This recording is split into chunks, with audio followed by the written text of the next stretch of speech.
Antes de mostrarte el siguiente documental, debe recordar algunas cosas entre muchas otras sobre este tema. Aunque en una carta que Robert T. Browne envía a Reuterdal y que mostraremos más adelante, le aclara que no es seguidor de ninguna religión, Islam, y en otros documentos Robert T. Browne se expresa de la divinidad como el sin nombre, muy al estilo teosófico, pues nos encontramos en sus charlas, que la máxima autoridad hermética es Alá, como solo espiritual central. Ya que sabemos que el jefe de la comarca ha adulterado terriblemente los textos de Hermetic, pues es deducible que dicha información haya sido plantada en su gnosis, como muchas otras cosas más musulmanas. Muhammad es Mahoma y Robert T. Browne es Ali, pero a la final todos son un mismo ser, según, y por consiguiente, los heraldos de la ley dictaminada por su Padre en los cielos. Alá. Quien conozca del Islam sabe que es imposible que dicha religión sea reformulada, como ofrece el jefe de la comarca, y que por cierto asegura que su califato será reconocido por el mundo islámico a futuro. En Semana Santa en tu comunidad, ya no se habla sobre Jesús el Cristo, y en Navidad ya no se saluda con un Feliz Navidad sino simplemente felicidades. Mágicamente el Islam será reformulado por Robert T. Browne, ya que Muhammad está muy cansado en los planos celestiales y se tomará un descanso según la leyenda. Recuerda esto, la humanidad está apenas en un 25% de rectitud, pero pasará a un 100% de rectitud. Eso significa que del 25%, que son los musulmanes en el mundo actualmente, se pasará a un 100% cuando toda tu generación y la mundial, se postren en sumisión a la ley Sharia. Allahu Akbar, Allahu Akbar, Allahu Akbar, Allahu Akbar.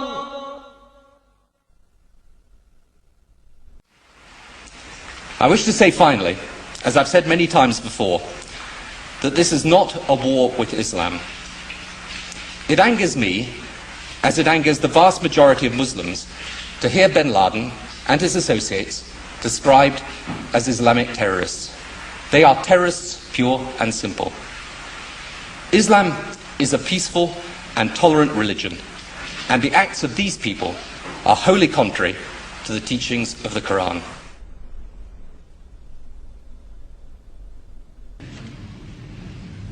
I also want to speak tonight directly to Muslims throughout the world.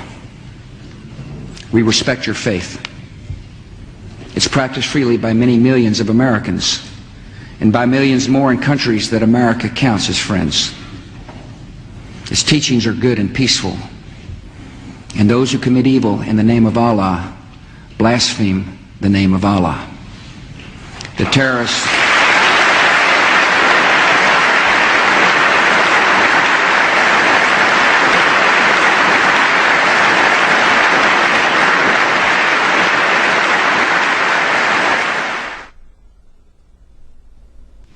I want you to understand, I want the world to understand that our actions today were not aimed against Islam. The faith of hundreds of millions of good, peace-loving people all around the world, including the United States.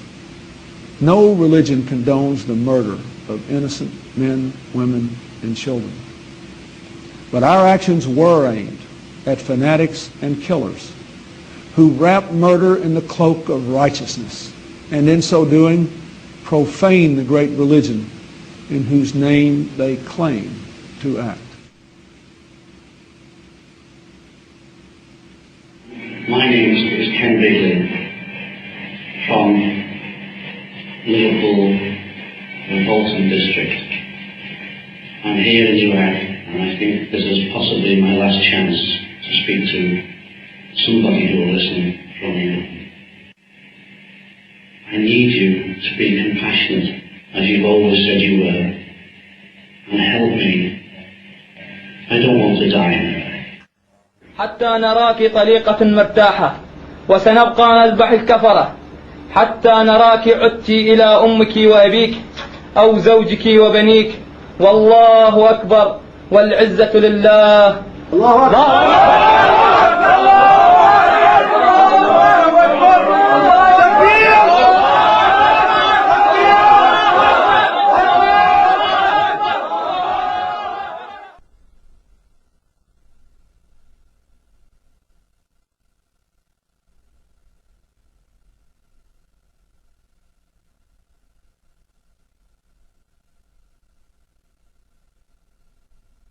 The tendency of Western political leaders to deny the connection between Orthodox Islamic mainstream and terrorist violence is replicated in the universities and the media. Wherever you look, both in Western Europe and in North America, the members of the elite class have this tendency to proclaim Islam, some mysterious, authentic Islam, to be peaceful and to be tolerant, and those Muslims prone to violence are proclaimed to be non-representative fringe. Well, I would really appreciate if people who make such claims could then explain the continuity of violence from the earliest day of Islam, from the earliest days of the Prophet and his immediate successors throughout the 13 centuries of recorded history. The real burning question in the world today is, does Islam and Islamic civilization actually sanction the violence that we're seeing being perpetrated in its name around the world? And to that we have to answer, if we're going to be honest about it, an unqualified yes. The Islamic sources, the Islamic texts, starting with the Quran, but not limited to the Quran, the Islamic texts including the Hadith, Islamic tradition, Islamic theology, Islamic law, the traditions of the interpretation of the Quran throughout history and Islamic history itself all bear witness to the fact that Islam has a developed doctrine, theology, and law that mandates violence against unbelievers. The origins are, of course, in the Muslim desire to impose all over the world the only religion, the only just religion, which is Islam, and the suppression of all other religions in order to establish the rule of Allah over the whole earth. This is a religious duty which binds the whole community, and which the Muslim community is obliged to impose, because they are obliged to obey the order of Allah, and this is the desire of Allah as expressed in the Quranic revelation. I believe that those terrorists that want to do harm to others are applying the true Islam that was practiced by Muhammad and his followers in the early stage of Islam.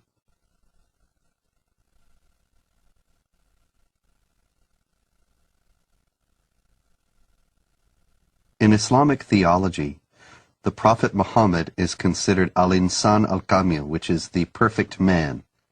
He is the model par excellence to be imitated. He is the person that the more a Muslim is like him, the better off he is.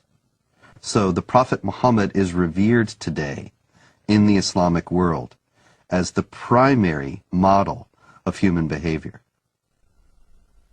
Well, when Muhammad, the Prophet of Islam, wiped out all the Jews from Saudi Arabia, there was 3 tribes, Banu Nadir, Banu Qurayda, Banu Qaynuqa. We were proudly studying this in school as Muhammad, the Prophet of Islam, ordered the beheading of the Jews of Banu Qurayda and the women being taken as concubines. As soon as a child had pubic hair, he was beheaded. So the Jewish population was either extradited or beheaded. The story of Rabbi Qanina is a well-known documented story in Islam. Rabbi Qanina was tortured by the order of the Prophet of Islam himself. His eyes were put out. He was burned. in order to confess where the Jewish tribes were hiding their goods, their gold and their silver and all those kind of things. And this is right from the Hadith. This inspired us as Palestinians, inspired us on fighting jihad against the Jews in Palestine. Authoritative Islamic History. The Life of Muhammad, Sirat Rasulullah, by Muhammad bin Ishaq. Edited by Abdul Malik bin Hisham. Translated by Professor Alfred Guillaume. Then the Qurayza tribe surrendered, and the apostle confined them in Medina. Then the apostle went out to the market of Medina and dug trenches in it. Then he sent for them and struck off their heads in those trenches as they were brought out to him in batches. There were 600 or 700 in all, though some put the figure as high as 800 or 900. Another example, maybe even more chilling, of the deleterious influence that Muhammad's example has upon the Islamic world was exemplified recently by an Egyptian leader of a radical Muslim party who wrote just recently that he couldn't believe that the beheadings in Iraq were being protested by Muslims. Weren't they aware that the Prophet Muhammad himself beheaded between 600 and 900 men personally, members of the Jewish Qurayza tribe in Arabia, after he had defeated them? Didn't they realize that if the Prophet did it, then this was the proper way to behave? And so the Mujahideen in Iraq, who are beheading people, are simply obeying the example of the Prophet. Now we can see then that since the Prophet Muhammad himself participated in many battles and raids, and did indeed perpetrate these beheadings, he ordered the assassination of several of his political opponents, and he behaved in general like a typical 7th century warlord. The problem is that when this is transferred to 21st century behavior, 21st century contexts of behavior, then what you get are terrorists. The Quran occupies a place that has no parallel in Western civilization. The Quran is considered by Muslims and by traditional Islamic theology to be dictated word for word by God himself, by Allah himself, through the angel Gabriel to the Prophet Muhammad. As a result, every word of it is the words of God himself. Every word of the Quran, unless it is cancelled by another section of the Quran itself, is valid for all time and cannot be questioned, cannot be reformed, cannot be changed within an Islamic context. This means that moderate Muslims, peaceful Muslims, if they are sincere, have to reject entirely Quranic literalism. But to do so puts them outside the sphere of anything that has been considered Orthodox Islam throughout history, because to do so is to reject the very basic premise of Islam, that this is a book that is dictated by God and is a perfect copy of a perfect book, the al-Kitab, the mother of the book that has existed forever with Allah in heaven. The Noble Quran, translated with parenthetical notes by Dr. Muhammad Taqi-ud-Din al-Hilali and Dr. Muhammad Muhsin Khan. Surah 98, verse 6. Verily, those who disbelieve in the religion of Islam, the Quran and Prophet Muhammad, from among the people of the Scripture, Jews and Christians, and al-Mushrikun, other disbelievers, will abide in the fire of hell. They are the worst of creatures. So the Quran is simply a set of direct commandments or else narratives, descriptions, sometimes very distorted descriptions of Judaism and Christianity. Because of the normative nature of those commandments, the second important body for Islamic jurisprudence and for Islamic polity is the tradition of the Prophet, the Hadith. Now, the Hadith are absolutely necessary to make any sense of the Quran, because Allah addresses Muhammad in the Quran, and they talk about incidents in Muhammad's life, but they don't fill in the narrative details. So you have to go to the Hadith, the traditions of the Prophet Muhammad, in order to understand what's being said in the Quran and why. The Hadith are many, many volumes of traditions of the Prophet. Various Muslim scholars, beginning in the 8th century, which is some considerable time after the life of the Prophet Muhammad, who died in 632, they started to collect these traditions and to try, through various means, to winnow out the authentic ones from the inauthentic. From an Islamic standpoint, if something that Muhammad said or did is recorded in one of those books, then it has authority second only to the Quran. And in those books, there is a great deal that illuminates what the Quran says and how it is applicable to Muslims in the present. Authoritative traditions of the Prophet Muhammad, the Hadiths of Sahih al-Bukhari, translated with parenthetical notes by Dr. Muhammad Muhsin Khan. Volume 4, Book 52, Hadith number 53. The Prophet said, "Nobody who dies and finds good from Allah in the hereafter would wish to come back to this world even if he were given the whole world and whatever is in it, except the martyr who, on seeing the superiority of martyrdom, would like to come back to the world and get killed again in Allah's cause." The Prophet said, "A single endeavor of fighting in Allah's cause, in the afternoon or in the forenoon, is better than all the world and whatever is in it." Since there is no sense of natural morality in Islam, you have to go into either the Quran or the Hadith to find out what is allowed and what is not allowed. And in those books we have very clear instructions from the Prophet Muhammad that it is the responsibility of Muslims to meet the unbelievers on the battlefield, to invite them either to accept Islam or to accept second-class dhimmi status in the Islamic State. And if they refuse both of those, then to wage war against them.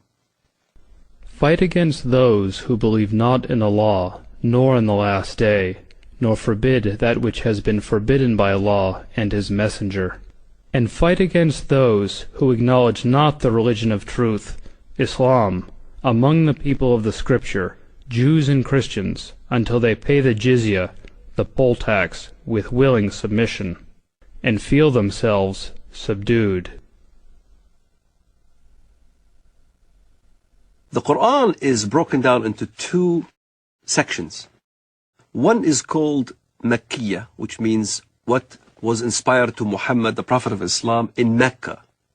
And one is called Madaniyah, what was inspired to the Prophet of Islam in Medina or Yathrib. In Mecca, you find much of the peaceful verses.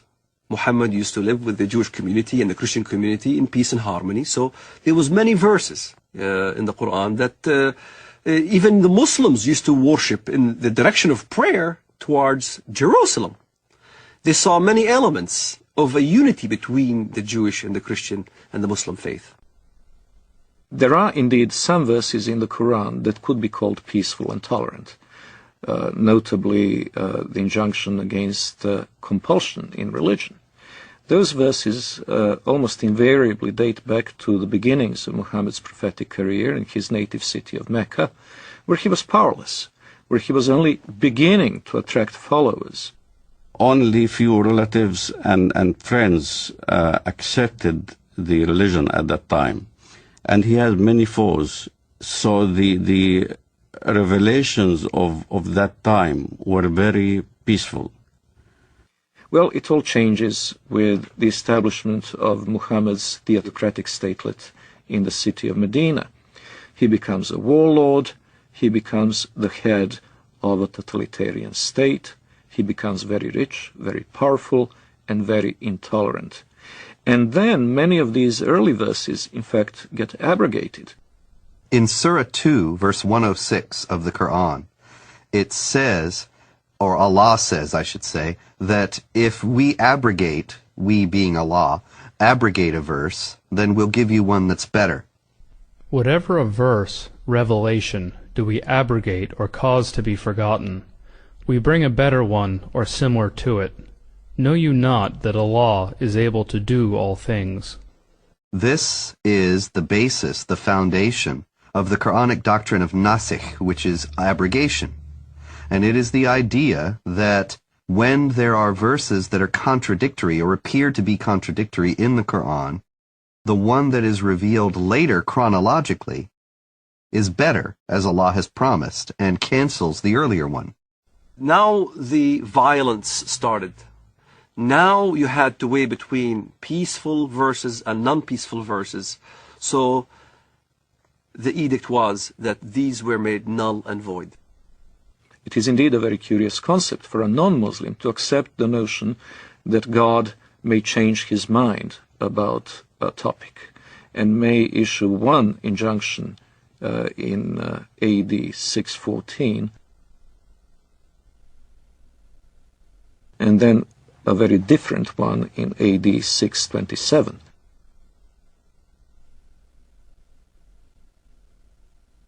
But this is indeed what has happened in Islam. It's very important to understand that the Quran is not arranged chronologically. It's arranged simply on the basis of the longest chapter to the shortest.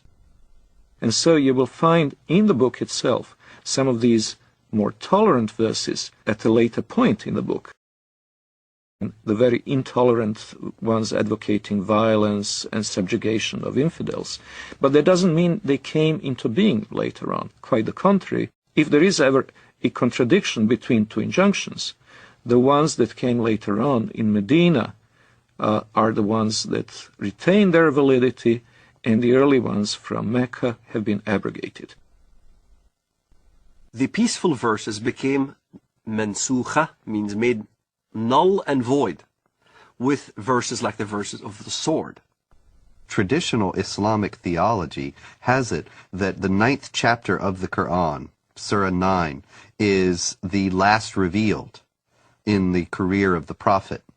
And it is the only one that doesn't begin with Bismillah ar-Rahman ar-Rahim, in the name of Allah, the Compassionate, the Merciful.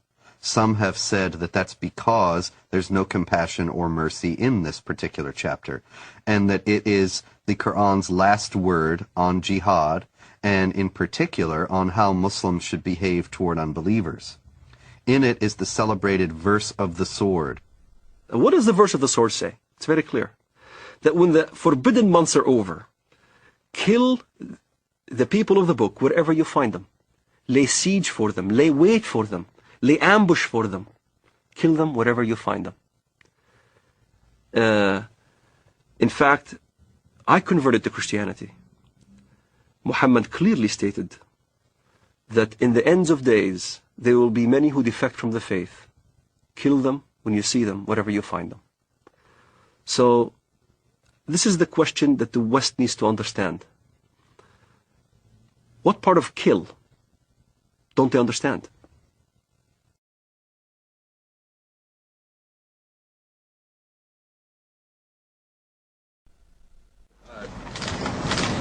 You said that the President reiterated the message of tolerance and the importance that this is not a campaign against Islam or Arab nations generally. Has it been communicated to the administration from those nations, from that part of the world that you've been talking to recently, that is a highly critical thing for the President to do, not just once, but over and over and over again? If so, why? We are a country that judges people not by their religious beliefs or by their color, but by the fact that we're all Americans. So that was the first part of the message. The second part of the message is that we have a lot of friends around the world who are Muslim. We have countries that are long friends of the United States who are of the Islamic faith, and the President wanted to be very clear that this is not a war of, quote, civilizations, that this is not a war against Islam. This is a war against people who in many ways pervert what Islam stands for. Islam stands for peace and stands for nonviolence, and he wanted to make that very, very clear. Yeah, sure. Islam and Islamic civilization are unique in their stance toward non-believers, and that Islam is the only religion in the world that has a developed doctrine, theology, and law that mandates violence against unbelievers. That there are peaceful Muslims, there are Muslims around the world who are moderate, who live in harmony with their non-Muslim neighbors and have no intention of ever waging war against them in any way. But the fact is that they have a very slim justification for their own peacefulness within the Islamic sources themselves. And they are only at peace with their neighbors insofar as they are either ignorant of what Islam teaches about how Muslims should behave toward unbelievers, or they have explicitly rejected, consciously rejected, those elements of Islam. There are, in short, peaceful and moderate Muslims, but no peaceful and moderate Islam. The idea that Islam is a religion of peace, however, is paradoxically enough held even by the most violent and radical of Muslims. Sayyid Qutb, the Egyptian Muslim theorist, whose writings are revered by radical Muslims today, by terrorists today, he wrote and insisted that Islam is a religion of peace. When you study his writings, it becomes clear that he meant that Islam is dedicated to establishing the hegemony of Islamic law over the world. When that hegemony is established, peace will reign in the world. Therefore, Islam is a religion of peace. But the problem is the peaceful Muslims don't understand the edicts that comes out of the jurisprudence of Islam. If you look at the interpretation of these verses in Al-Azhar University, in the Islamic Sharia schools in Jerusalem, in Jordan, in Syria, and Damascus, all throughout the Middle East, the jurisprudence of Islam clearly state, emphatically, that the verse of the sword made null and void all the peaceful verses. And what does the verse of the sword say? Then when the sacred months have passed, then kill the mushrikun, unbelievers, wherever you find them, and capture them and besiege them, and prepare for them each and every ambush. But if they repent and perform as-salat, the Islamic prayers, and give zakat, alms, then leave their way free. Verily, Allah is oft-forgiving, most merciful. Kill them when you see them, wherever you find them. This is not an allegoric kill. It's a literal kill. It's the killing of Zarqawi, right in front of the camera. It's the lynching that you see in Ramallah. It's the killing of over 1 million Sudanese in Sudan, cutting the hands and the feet from opposite sides. And here's the dilemma. The peaceful verse, even the peaceful verse that is quoted, even by Bush, the verse goes as follows. Whoever kills a life without just cause, or for doing mischief in the land, then as he killed the entire earth. You'll find the same verse in the Judeo-biblical tradition. But most Westerners never skip after that verse, which makes very clear. But as those who do mischief in the land, then cut their hands and their feet from opposite sides and crucify them, literally. And that's what you see what happened in Afghanistan. That's what you see what happened in Sudan. A huge amount of crucifixions and killings and beheadings and amputations and public assassinations. They really want to revive Islam as it used to be. This is why they call it Islamic fundamentalism. The recompense of those who wage war against Allah and His Messenger and do mischief in the land is only that they shall be killed or crucified, or their hands and their feet be cut off on the opposite sides, or be exiled from the land. That is their disgrace in this world, and a great torment is theirs in the hereafter. The Prophet cut off the hands and feet of the men belonging to the tribe of Arina, and did not cauterize their bleeding limbs till they died. There is no assurance of what is known in Christianity as salvation and insurance of being saved and guaranteeing going to heaven. However, there are certain things that can help. So if a Muslim, for instance, died while he was practicing jihad, he is supposed to go to paradise. In the Islamist thinking, the assurance of your salvation is dying as a martyr, in accordance to the verse in the Quran, وَلَا تَحْسَبَنَّ الَّذِينَ قُتِلُوا فِي سَبِيلِ اللَّهِ أَمْوَاتٌ بَلْ أَحْيَاءٌ عِنْدَ رَبِّهِمْ يُرْزَقُونَ. Do not think that the ones who die in the cause of Allah in jihad are dead, but are living. So this assures salvation. This is the calculus behind modern suicide bombing.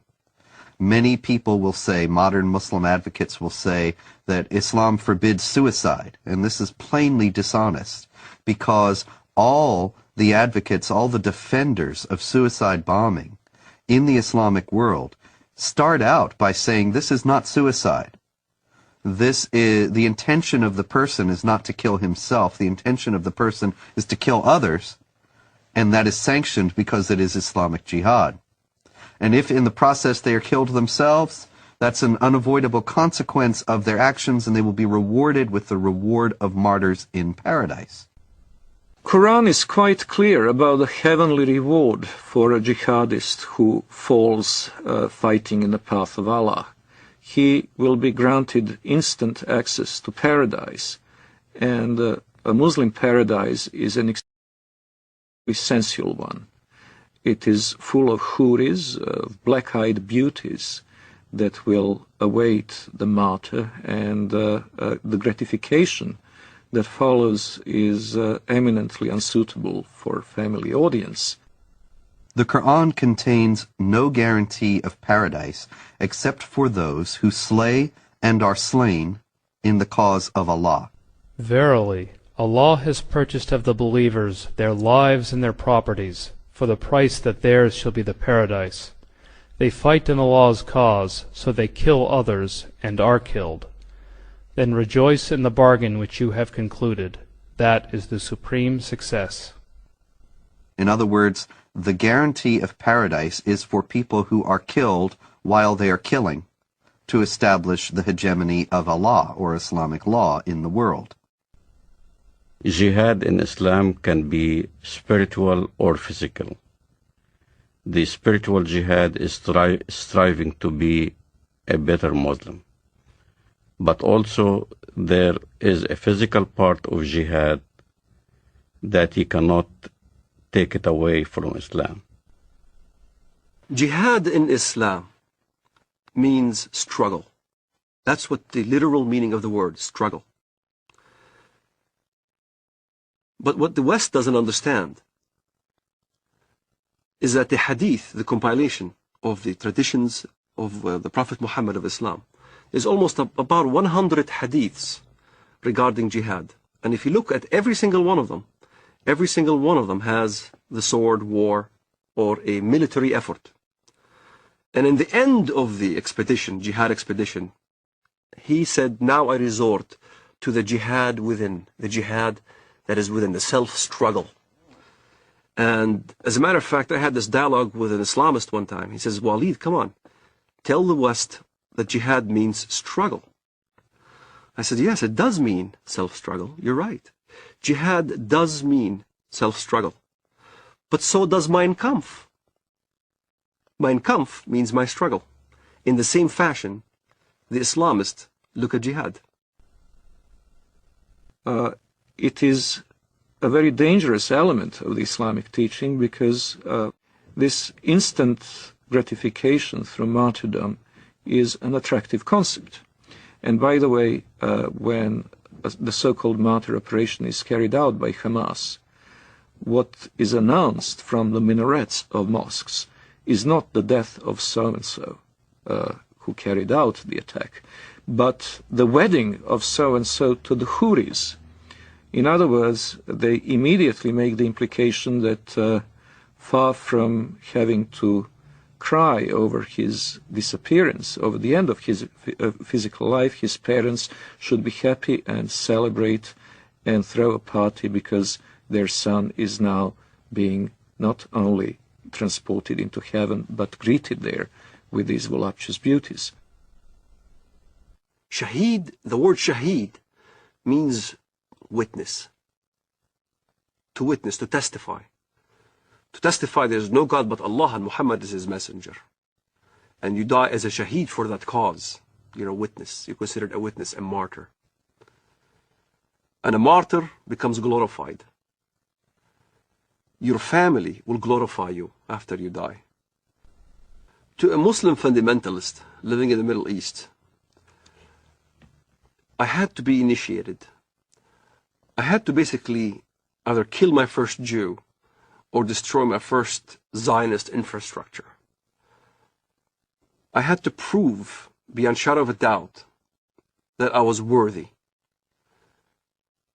And there are ample amount of students, teenagers, men, who are willing to die as suicide martyrs, willing to put explosives. The martyr application is filled. There are many applicants. There's not enough bombs to fulfill the applicants. And to get on one of those missions, indeed you must have been chosen. You must have been really good. You must have been violent enough. You must have been going out on every demonstration in the streets of Jerusalem or Bethlehem or our village. You must have shown yourself worthy of a greater operation. So when I explain what I've done and people have seen me in the community and I was worthy, I ended up in prison, I was of course recruited. And I remember Mr. Mahmoud al-Mughrabi. He was proud to have planted 15 bombs and killed many Israelis. And he was being bailed out by a Jewish Israeli lawyer. He was back right in the street. So you find your bomb maker and you apply. You say, look, I want to join. I want to do my first martyr operation, planning a bomb or whatever. And you need connection. So I found my connection. I rendezvoused with this guy in Jerusalem, in Shara' Bab al-Wad. And he built this explosive charge with a timer and a loaf of bread. And I had to smuggle it from the Temple Mount under the auspices of Al-Waqf department.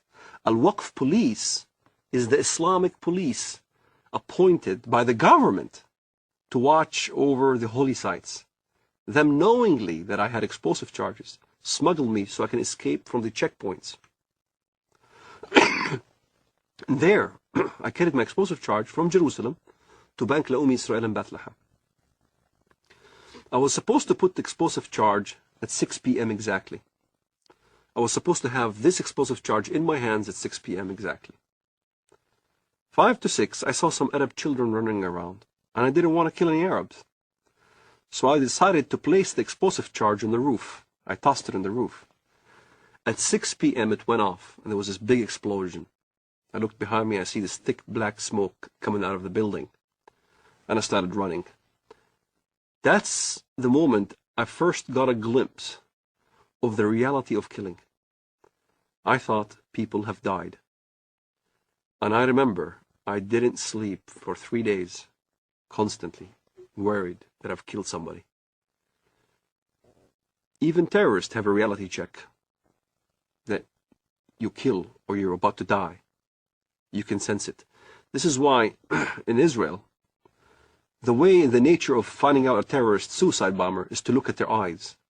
They'll have these glossy eyes. They're sweating profusely. They're not paying attention because in their mind they're about to go. And you weigh the reality of what now you're going to die. And many times I've been in this situation where I had thought that I was going to get killed, shooting back and forth. as we stone at the Israelis and they shoot back at us and things like that. I was face to face with death. When you think in your mind you're going to die, you struggle between the requirements of your Islamic upbringing and between the reality that you value your life. And at some point, one has to outweigh the other. And for a Muslim fundamentalist, we always chose death. We always chose the suicide. My cousin died on his way to Ben Yehuda Street, and he got killed. He died. I had people, relatives die, and fighting the Israelis. And as I look at it now, I think, what a waste. What a waste of life.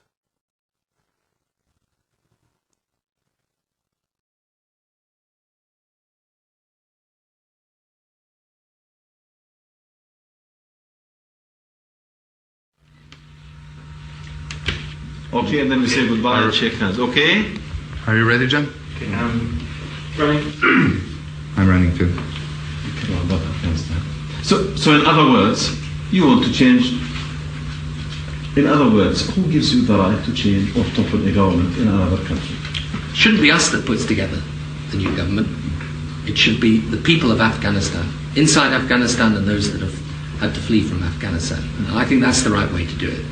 Now, can I say I've enjoyed very much doing this interview with you, and I think that whatever differences there are between us, it's important we carry on with this dialogue. Maybe one of the problems that arises out of all this is there's been insufficient dialogue between the Arab world and the West, between Islam and between people of other faiths. And I hope that we can establish a proper dialogue, and maybe that would be some good that could emerge out of the terrible events of the 11th of September. Some personal question, Mr. Blair, at the end. I know you have so many meetings and people are waiting outside. I've read, I think, in the Times that you read about Islam. What do you know about Islam? Well, I do not in any shape or form pretend to be an expert, but I do read the What do you read? What interests you?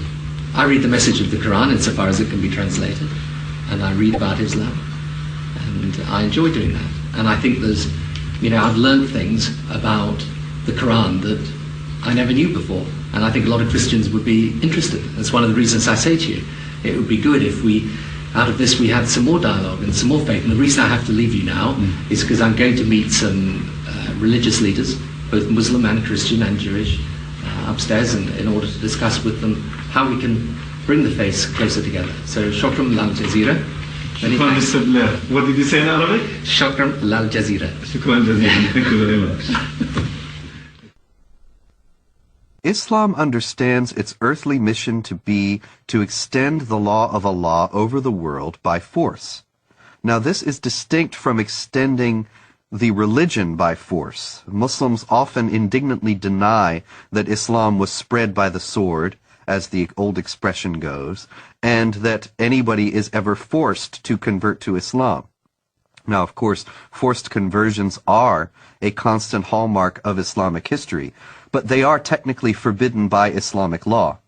Now, the idea in Islam is that Muslims must wage war to establish the hegemony of Islamic law. Not everybody will be forced to become Muslim, but the non-Muslims will be relegated to second-class status. They will not be able to live in the society as equals to the Muslims. And it is the responsibility of Muslims around the world to fight to institute that kind of society. While we were in the mosque, the Prophet came out and said, "Let us go to the Jews." We went out till we reached Bait al-Madras. He said to them, "If you embrace Islam, you will be safe. You should know that the earth belongs to Allah and His Apostle, and I want to expel you from this land. So if anyone amongst you owns some property, he is permitted to sell it. Otherwise you should know that the earth belongs to Allah and His Apostle."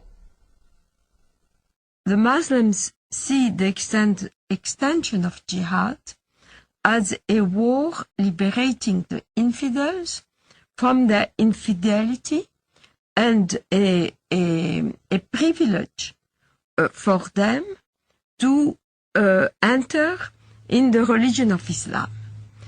and to abandon their wrong belief. So jihad is seen as a favor which is given to the infidel population in order to change their ways and convert to the true religion, Islam.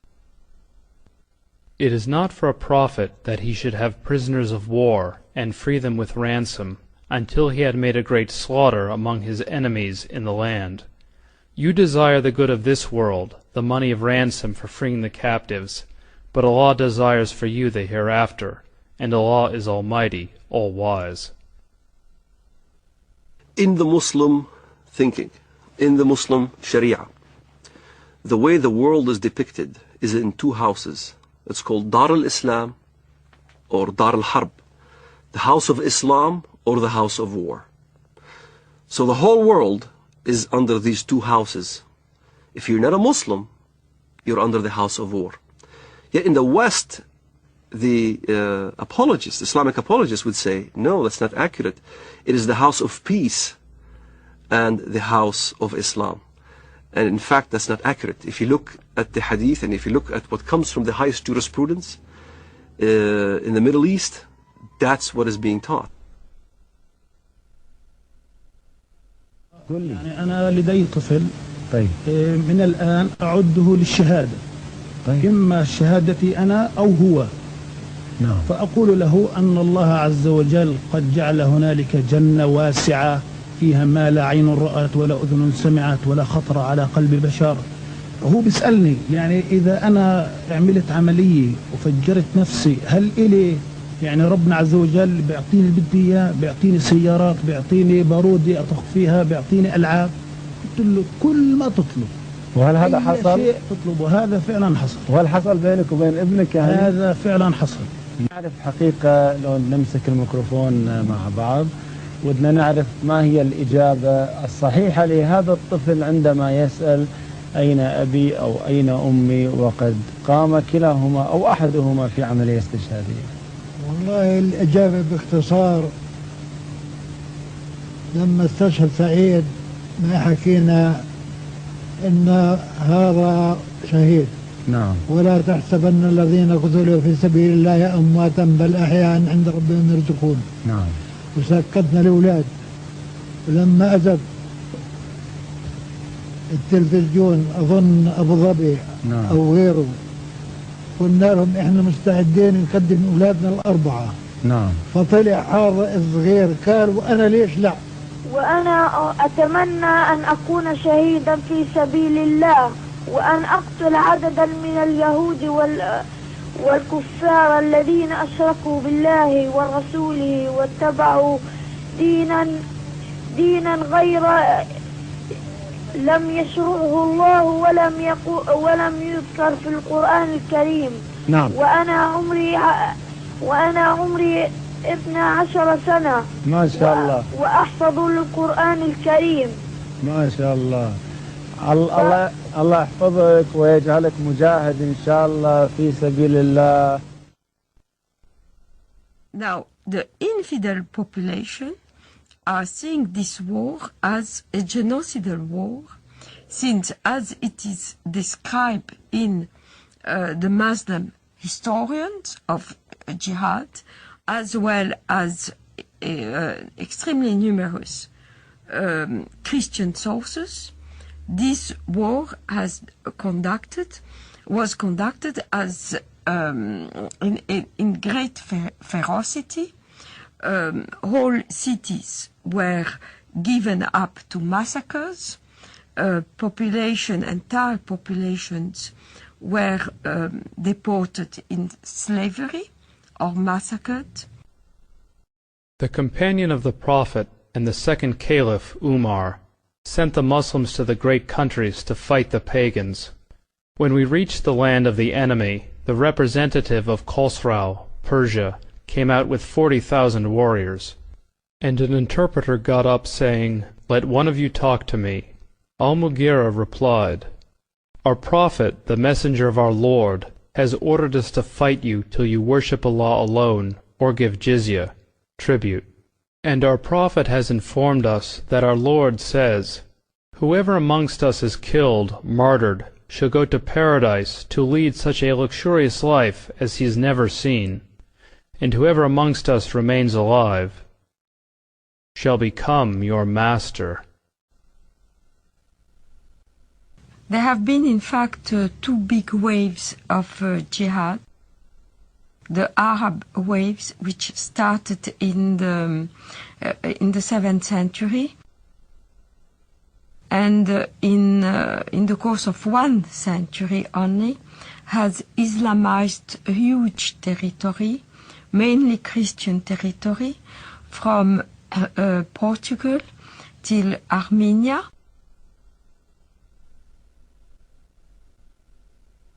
But also Islamized Persia, which was not Christian, mainly Zoroastrian, except for Iraq, which was mainly Christian in the north and Jewish and Christian in the south. The second wave of Islamization started in the 11th century with the Turkish tribes. So all these regions of Eastern Europe, Greece, Anatolia, which is now Turkey, but was the seat of the Christian Byzantine Empire, and Serbia, Bulgaria, Romania were integrated into the Dar el-Islam, which is the land of Islam. So all the countries around the Mediterranean, which once have been Christian, became the Islamic Empire. This Turkish wave lasted from the 11th century till the 17th century, where the Turkish army were stopped at the gate of Vienna in 1683.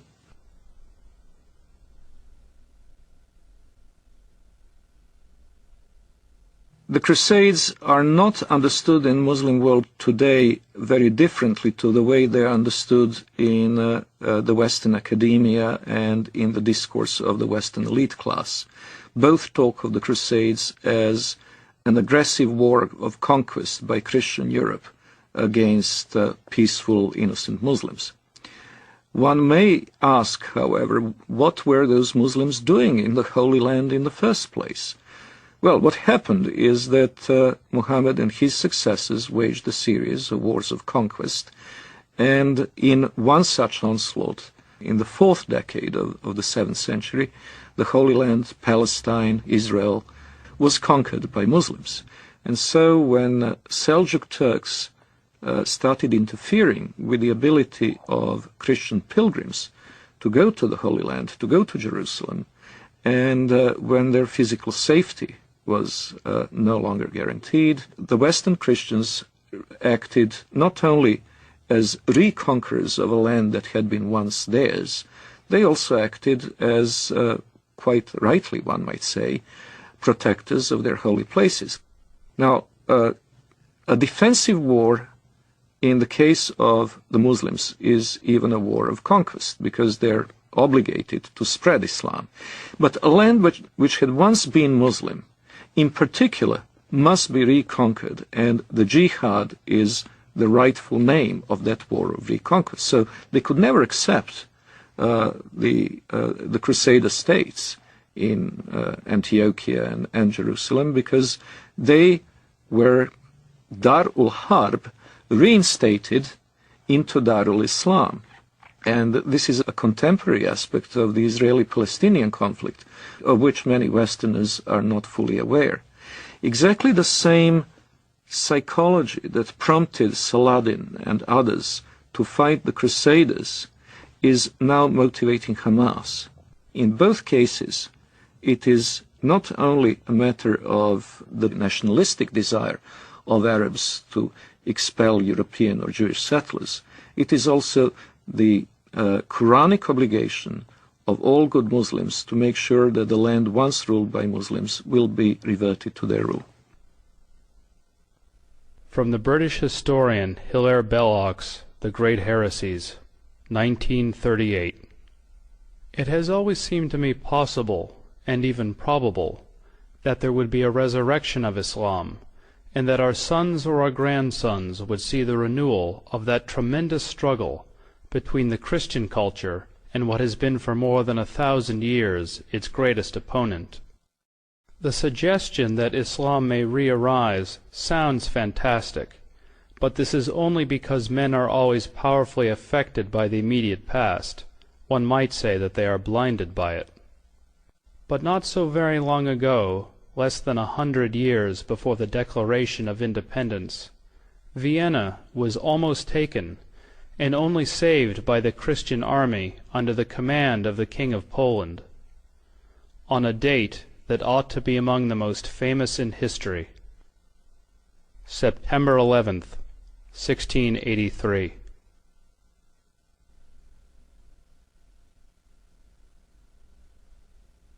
On September 11, 1683, the siege of Vienna was broken. That was the high point of Islamic jihad expansion into Europe. After that, Islam went into decline, and the Islamic world was colonized and in a drastically weakened state.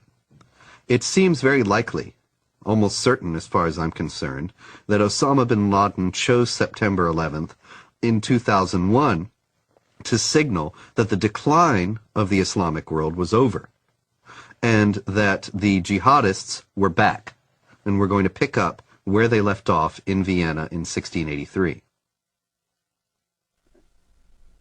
If we look at the tectonic plates between Islamic world and non-Islamic world today, we notice something very interesting, that even very diverse Muslim societies, which cannot be easily branded under one civilizational label, have something in common, and it is the tendency to be in conflict with their neighbors.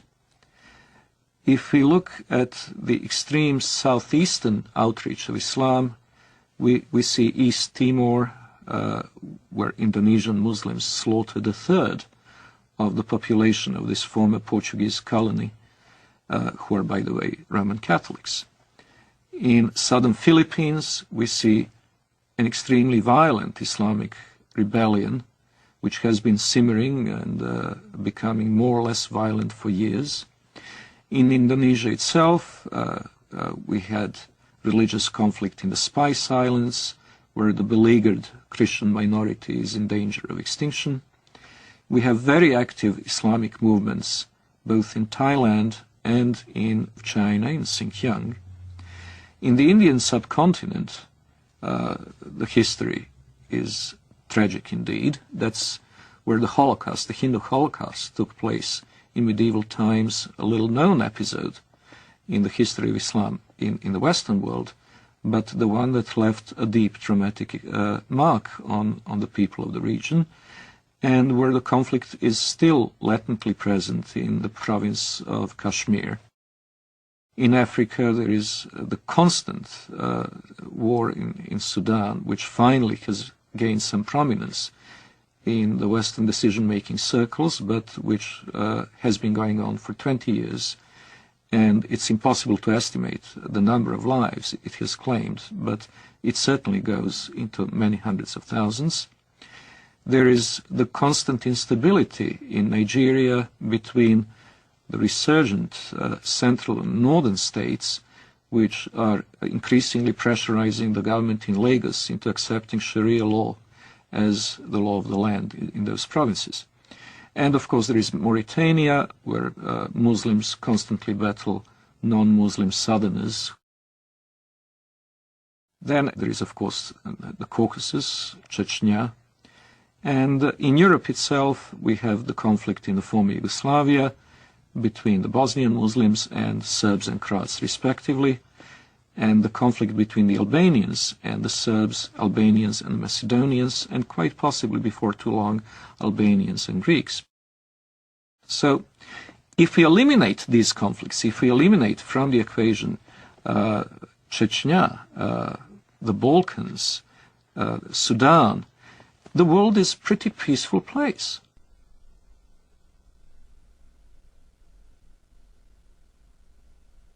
if we eliminate from the terrorist equation, terrorist acts carried out by the Muslims over the past 5 years, we would come to realize that the war on terror is unnecessary because terror is not a very big problem.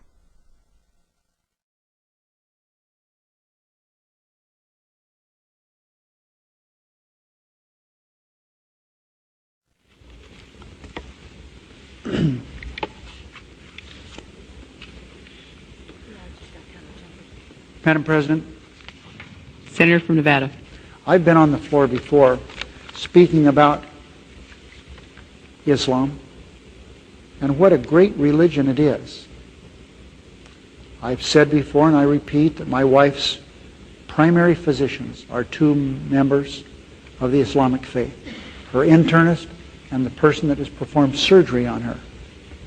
I know them well, been in their homes, socialized with them, talked about very serious things with them. We've helped each other with family problems. I've been to the new mosque with them in Las Vegas. They're wonderful people with great families. And I've come to realize that Islam is a good religion. It's a good way of life. People have a good health code as their religion dictates. And they have great spiritual values as their religion dictates. And it's too bad that there are some people, misdirected people around the world, trying to take away from this very fine religion. I believe that they cannot give this religion a bad name. I think that the power of this religion and the power of the people in this religion will overcome these evil people who are using this fine religion to do bad things to innocent people. Islam is a religion and a political system that dictates that one must carry out warfare against unbelievers until they either convert or submit. And this is the justification that the terrorists around the world are using for what they're doing. And that justification is based on core elements of Islamic tradition. That being the case, it's very difficult for moderate Muslims, peaceful Muslims, to stand up within the Islamic community and to say this is not part of Islam.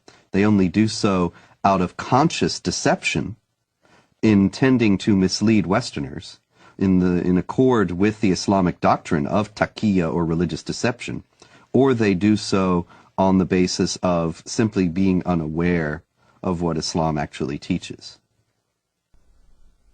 The Prophet said, "War is deceit." Lying, generally speaking, is not allowed in Islam. But unlike other religions, there are certain situations where a Muslim can lie, and that would be acceptable, even encouraged. This concept called al-taqiyya. Al-taqiyya means prevention. So a Muslim is allowed to lie to prevent harm that may come to him or to Islam. When one is under pressure, one may lie in order to protect the religion. This is taught in the Quran, chapter 3, verse 28, chapter 16, verse 106. There are certain provisions for lying. So a Muslim can lie for the cause of Islam, can lie to keep peace in his family, so he can lie to his wife. A Muslim can lie to his fellow Muslim to keep peace in the society. Muhammad himself ordered people to lie. When people that he ordered to go and kill somebody, they told him, we cannot kill him unless we lie to that person. He said, okay, fine, lie.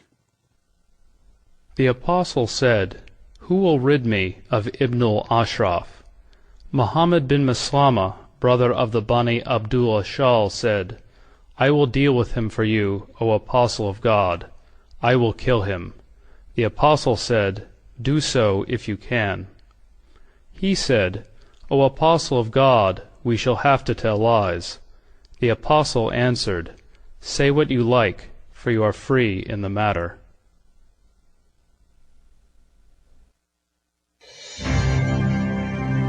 America is a land of diversity and service. I'm an African American. My forefathers overcame the trials of slavery. I am Native American.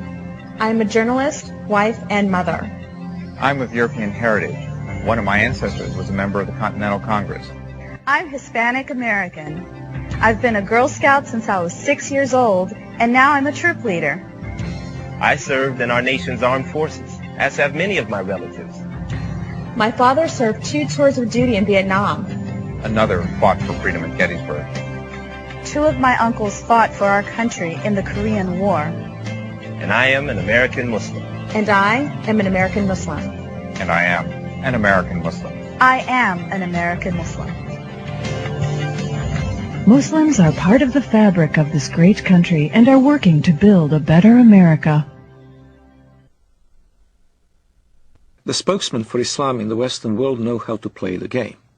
They know how to present their cause in the way that is not only regarded as acceptable by the societal mainstream, but also reasonable and even, one might say, just. They will appeal to democratic institutions and their human rights in the full knowledge that, given the power to do so, they would abolish those institutions and deny those rights to others. The Prophet said, By Allah and Allah willing, if I take an oath and later find something else that is better than that, then I do what is better and expiate my oath. When I used to be working as a translator at the Loop College in Chicago, the fundraising for jihad movements, for the PLO at that time, we would do the translation for the announcements or the flyers that we hand out or we put on the walls of the college. And I remember the Arabic would be basically the facts. Bring your friends. We were intending to raise funds to support our jihad brothers in Lebanon, whether they're fighting in southern Lebanon against Israel or whatever. And then comes the English part. In the English part, it'd be the standard. We will be conducting a Middle Eastern cultural party. You're welcome. We will be serving lamb and baklava. So the West doesn't understand, as when we get together as a group, our conversations are different. As soon as a Westerner would come into the scene, then the whole conversation changes. It becomes palatable to a Western mind. When I used to go to work, let's say, during the Gulf War, I used to go to work at an American company. And everybody would be hovering around a TV set as soon as there's a Scud missile hitting Riyadh or something like that. And everybody will be distraught, unhappy if a Scud lands in the American camp. And I will be standing there right amongst the American employees. Oh, that's too bad, oh, that's too bad. I'm sorry that, we had loss of life. And out of frustration from having to keep the truth of what I really felt, I would roll down the window on the freeway going home and scream as loud as I can, Allahu Akbar, Allah is great. Allahu Akbar, because this is the chantation you do when the enemy is killed, when you win. So if it was a victorious day for the Iraqis, when they land a Scud missile, it will be Allahu Akbar on the freeway. I know nobody could hear me now. And when I went to my apartment home, the rest of the apartment complex were also Arabs from the Middle East. We'd get together in my apartment, watch the Gulf War, and we'd be praising Allah every time there was some incident where Americans got killed. But it wasn't the same face that we put on when we were in an American environment. In an American environment, you played a different scenario. You acted as you are on their side. So there's this whole facade that is hidden from the West of how Muslim fundamentalists who want to propagate jihad in America can act publicly. Is what we are witnessing today a clash of civilizations? We ask that of noted Palestinian scholar and professor of English and comparative literature at Columbia University, Dr. Edward Said. No, I don't think so. And I think the whole thesis is a bit of a false one. Because in the first place, civilizations are not, little packages that are kind of completely detached from each other. They're all connected in one way or another. And, so-called Western civilization has many elements of Islamic and Confucian and Latin American and Russian, all the things that... The basis of and prophet of this new version of Islam as a religion of peace and tolerance was Edward Said, who established in all universities and in academia this Islamic vision of peace. On this basis, the whole history of dhimmitude and jihad disappeared. Edward Said, who in his book Orientalism posited that criticism of the Islamic world on the part of Westerners was racist and imperialist. It is spread in order to make political points, to accustom Westerners to the idea that Muslims are here to stay in the United States and that they must not be questioned in terms of their loyalty to the secular framework of Western society, of the United States and of Europe as well. That they must not be questioned in this despite Islam's historical, political character, because Islam is a religion of peace. And this fiction has become so entrenched in American public discourse as to be practically beyond question, such that anybody who does question it is immediately branded as a racist, a hate monger, a bigot. And this is a very effective tool in a country where racism is the cardinal sin above all, to silence any effective debate about the continuing attachment of Muslim immigrants to Sharia law and their intentions toward the secular systems in which they now reside.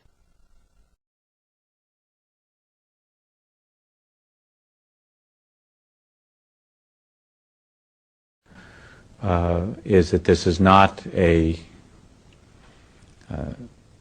clash against Islam or Arabs. This is about freedom, not culture. It's about working with Islamic governments who want to move forward into the modern world, working with Islamic governments who see their face as the face of peace, and working against the violence and the terror and the people that would seek to hold back the world and would seek to disrupt peace and freedom for others. And so that is what it's about for us. The true faith of Islam, we believe, is a religion of peace, and we intend to work with them in that regard. The true faith of Islam, we believe, is a religion of peace. Islam has to be known as more than a religion. The idea that Islam is a spiritual religion like, for instance, Christianity, is completely incorrect. It would be incorrect to describe Islam as primarily, let alone solely, a religion. Since its early beginning in Muhammad's lifetime, it has also been a geopolitical project and a system of government, a political ideology, if you will. Islam from its beginnings was both a religion and a system of government. For example, the Islamic calendar doesn't base year one from the time that Muhammad was born or the time that Muhammad received his first revelation from God, which I think are both what Westerners might expect, but from the time that Muhammad became the leader of an army and the head of state in Medina. This is the beginning of the Islamic calendar because in the Islamic understanding, Islam is a political and social system as well as an individual faith. In Islam, the separation between temporal, secular, and religious power is not only impossible, it is heretical. Only in the complete blending of all aspects of human activity and all aspects of political and legal functions of the state can we have the caliphate, the properly organized state that is pleasing to Allah. When Westerners think of religion, whether it's Islam, Christianity, Judaism, Hinduism, and all the isms in the world, Westerners think that it's a personal issue. A Buddhist will go to the temple and peacefully worship whatever he does, meditates, contemplates.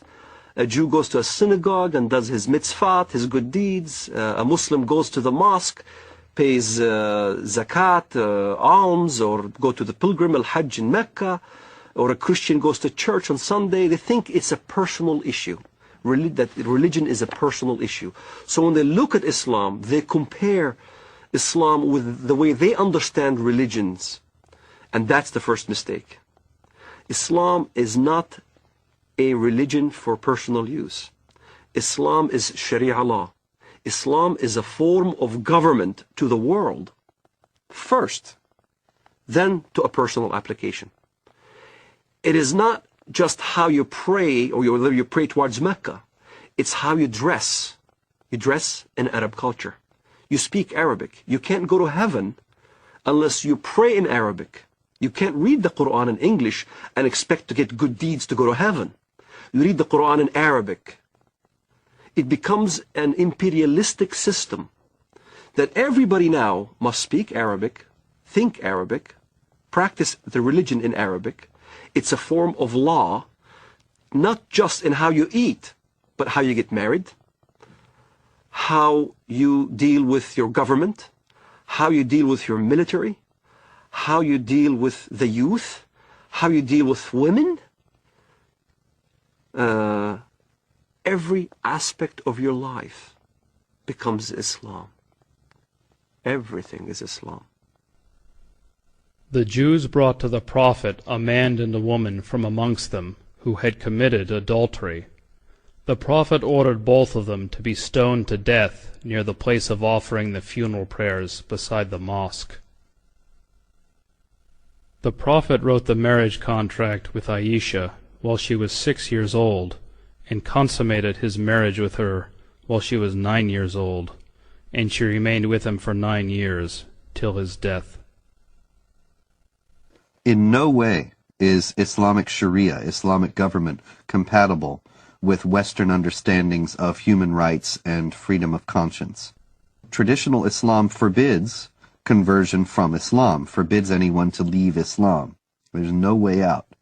And it forbids Muslims and non-Muslims to live as equals in society. It mandates the second-class status of non-Muslims, forbidding them to hold authority over Muslims, forbidding them to hold certain jobs as a result.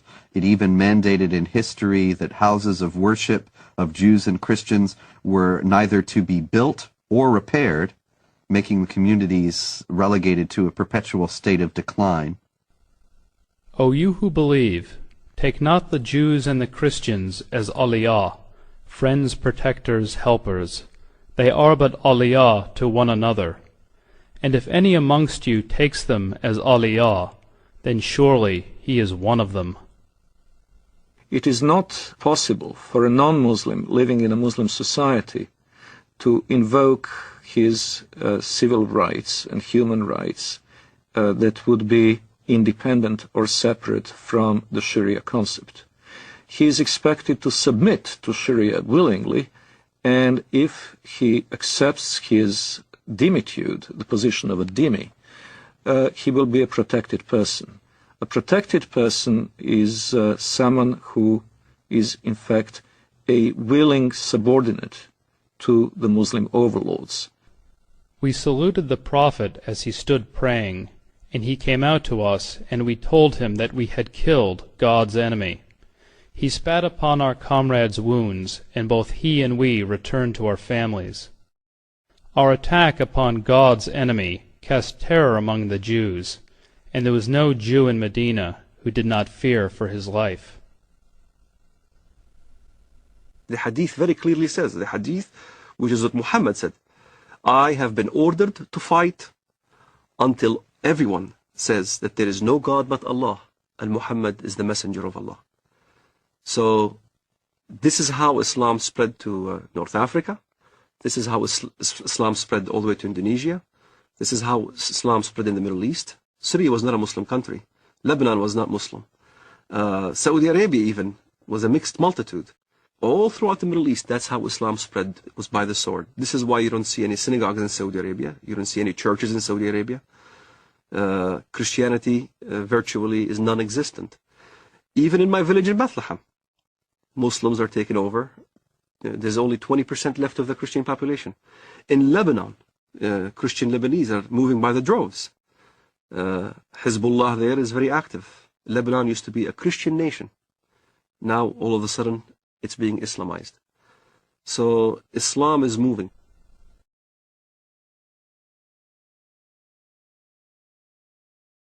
There is no God but Allah. There is no God but Allah. Muhammad is his messenger. Muhammad is his messenger. La ilaha illallah. La ilaha illallah. Jihad fi sabilillah. Jihad fi sabilillah. Follow the Holy Quran. Follow the Holy Quran. Follow the Holy Quran. Follow the Holy Quran. There is no God but Allah. There is no God but Allah. Muhammad is his messenger. Muhammad is his messenger. Unite Muslims everywhere. Unite Muslims everywhere. Unite Muslims everywhere. Islam is the latest. All right. Allahu Akbar.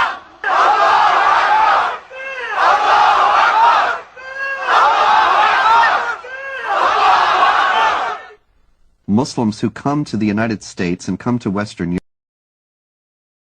with an idea that Sharia is the law of Allah, they look upon our freedom of religion, and they look upon the fact that non-Muslims are in power in the United States and in Western Europe, making laws, and making laws not on the basis of the law of Allah, but on the basis of consensus and free elections. They look upon all that as a manifestation of jahiliyyah, or unbelief, the pre-Islamic period of ignorance, as the times in any nation's history before it became Muslim is referred to. So that you have Pakistan and Iran and so on, they refer to the period of their history before they became Muslim as the period of jahiliyyah. They also will consider the United States and Western Europe to be in periods of jahiliyyah today. And many Muslims coming into the United States and Western Europe will work to establish Islamic states here on the basis of the idea that the secular state and the state based on elections has no legitimacy. And you don't have elections about the law of Allah. You simply obey what God says.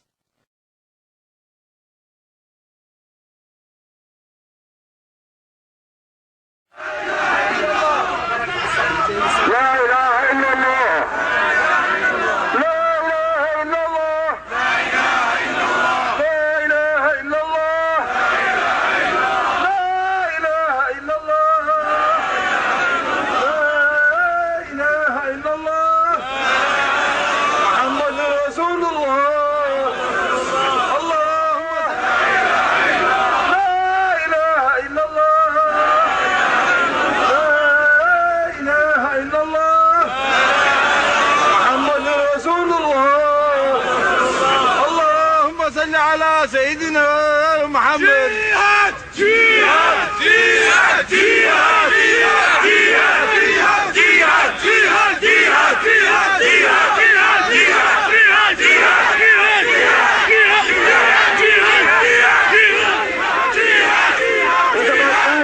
جهاد.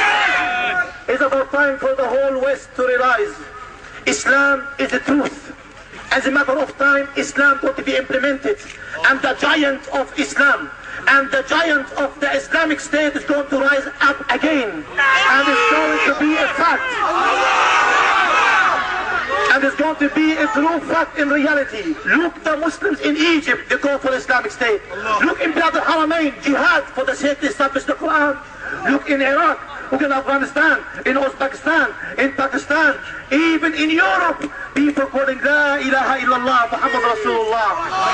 It's a matter of time. It's a matter of time the Sharia will be implemented and the Muslim Ummah will be united.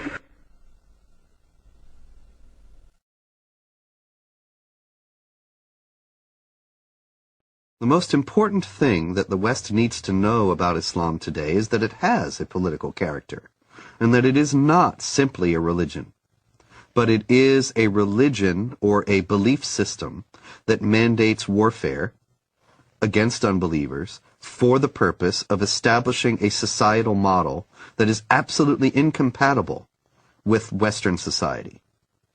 Americans need to know this. Western Europeans need to know this because Muslims are coming into Western countries while holding these beliefs and intending to act upon them. They are the motivations behind modern terrorist activity, and they are the goals of millions of Muslims in the United States and around the world. We need to know this so that we can protect ourselves.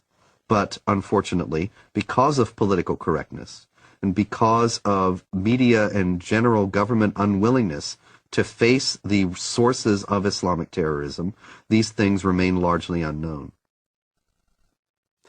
Islamic fundamentalism is a sleeper cell in America.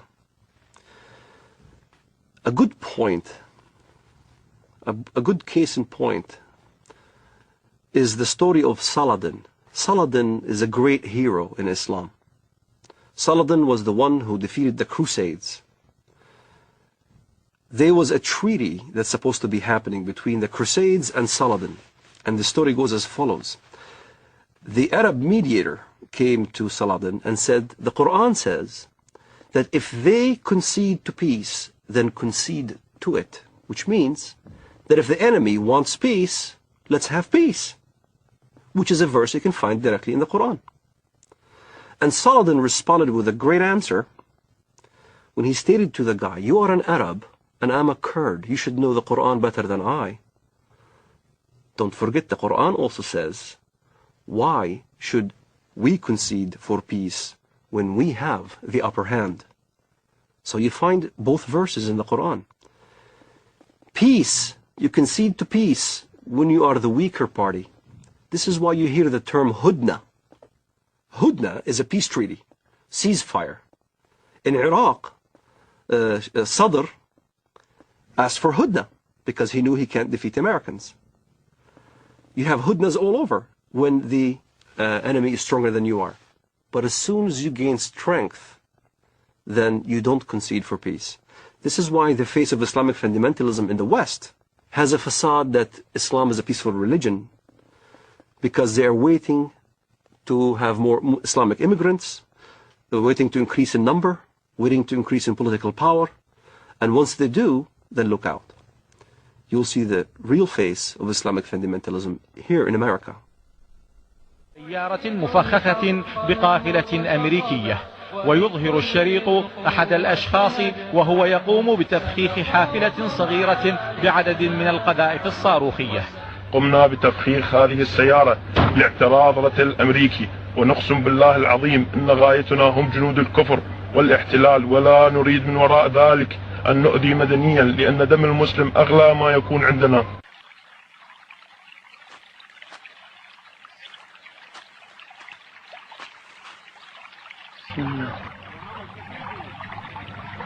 الله أكبر الله أكبر الله أكبر الله أكبر الله أكبر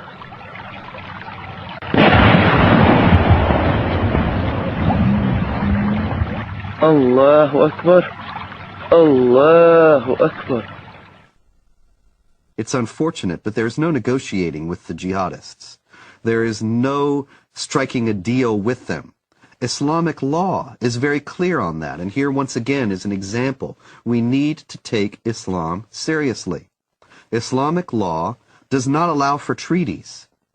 It does not allow for negotiated settlements between Muslim states and non-Muslim states. All it allows for is a temporary period of up to 10 years of hudna, or what is commonly translated as truce, to allow the Islamic forces to gather their strength. But that's not the same as peace as we know it. That's not the same as the absence of a state of war. That's only a temporary lull in a war that the jihadists consider has gone on for 14 centuries and are willing to fight for 14 more. So when you meet, in fight, jihad in Allah's cause, those who disbelieve, smite at their necks, till when you have killed and wounded many of them, then bind a bond firmly on them, take them as captives. Thus you are ordered by Allah to continue in carrying out jihad against the disbelievers till they embrace Islam, are saved from the punishment in the hellfire, or at least come under your protection. But if it had been Allah's will, He Himself could certainly have punished them without you. But He lets you fight in order to test you, some with others. But those who are killed in the way of Allah, He will never let their deeds be lost.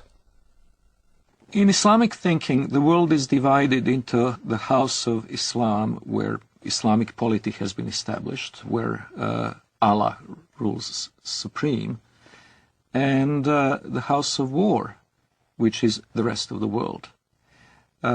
This dichotomy is reminiscent of other totalitarian ideologies, and most explicitly communism. Both communism and Islam seek the end of history in this world. The end of history will come when either the whole of our planet becomes Dar ul-Islam, or else when the proletarian revolution brings the avant-garde of the working class to power all over the world, which will be the end of state, the end of money, and the end of class oppression. In both cases, it is possible to have a period of truce. It is possible to have what would be called in modern parlance peaceful coexistence.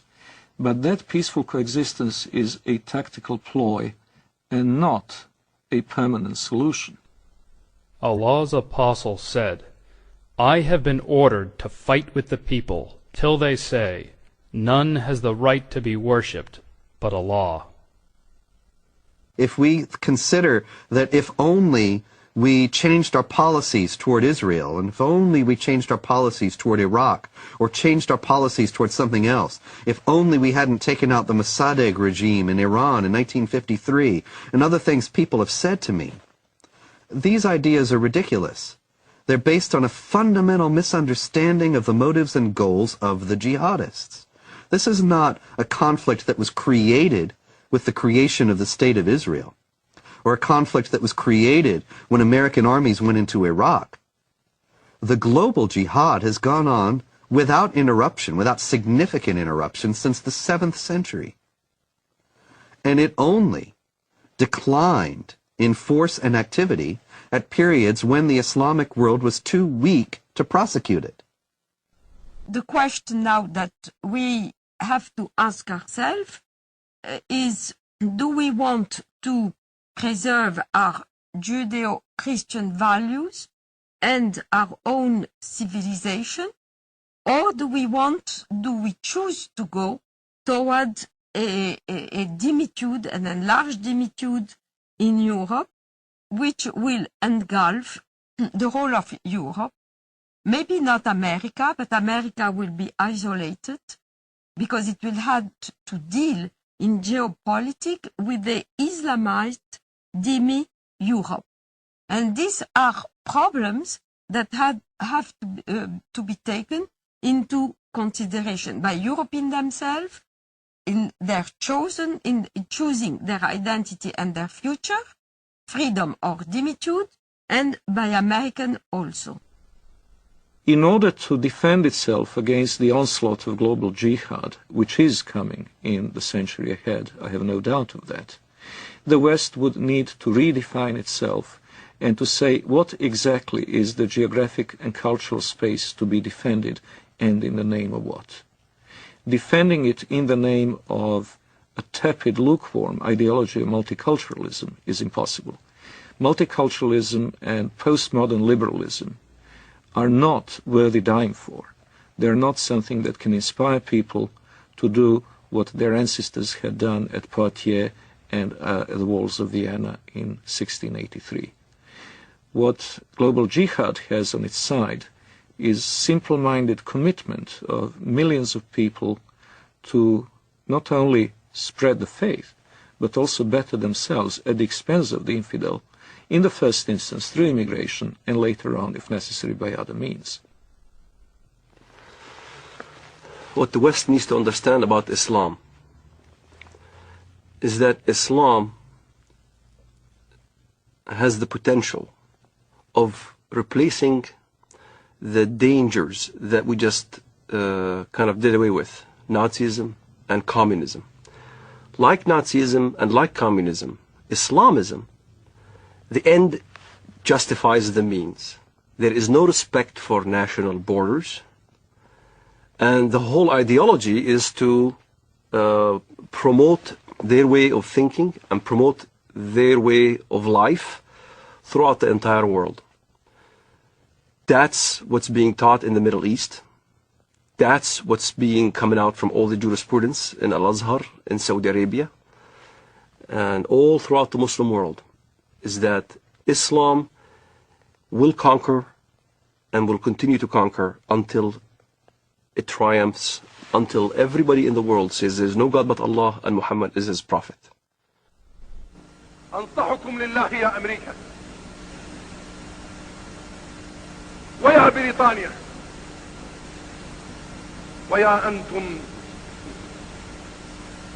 من قال الله في حقكم قد غضب الله عليكم اليهود يا أبناء القردة والخنازير يا من لا تكون فتنة في الأرض إلا وأنتم عود ثقابها كلما أوقدوا نارا للفتنة أطفأها الله أطفأ الله نوركم وأطفأ الله نيرانكم ولكننا نحن الرجال الذين انتجبنا الله وأرادنا الله فجعلنا أولي البأس الشديد لقطاف رؤوسكم الأينعت وظهرت وطغت وتجبرت فإنا قاطفوها بإذن الله.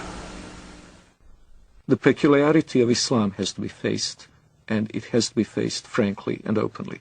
Unlike others, and I am again saying this in the full knowledge that it will offend some Western ears, unlike the Hindus, unlike the Confucians, unlike the animists of sub-Saharan Africa, the Muslims have inherent tendency to expand and to convert the rest of the world not only to their religion, but to their outlook and to their legal and moral system. They will not state this openly while they're in a minority in the countries to which they immigrate, but we have seen this time and over again throughout history. Once they reach the numbers necessary to impose their will, they will do so. وسيعلم والله لا أريد أذكر اسمه في هذا المنبر الأمريكان ورئيسهم والبريطانيين ومن والاهم والصهاينة ربيبة ومصنع الكيان. الله أكبر لو أذن الله لنا يا أمة محمد سيقول حتى الحجر يا مسلم هذا يهودي خلفي تعال واقطع رأسه ونحن نقطعها والله لنقطعها أيها اليهود. الله أكبر الله أكبر الله أكبر. الجهاد في سبيل الله الجهاد في سبيل الله الجهاد في سبيل الله النصرة لله. الله أكبر الله أكبر يا أمة القرآن. الله أكبر يا أمة القرآن. الله أكبر الله أكبر عليكم. الله أكبر والنصرة للمؤمنين. الله أكبر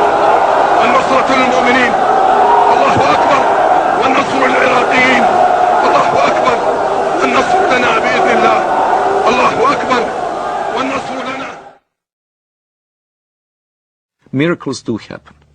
I do not know if it is another, maybe even deadlier terrorist attack that will act as a catalyst, or whether it will be a geopolitical confrontation in the Middle East itself, with Israel perhaps at serious peril. But I do hope and trust that a jolt will bring back into the minds and hearts of Westerners the awareness of the need to stand up and be counted.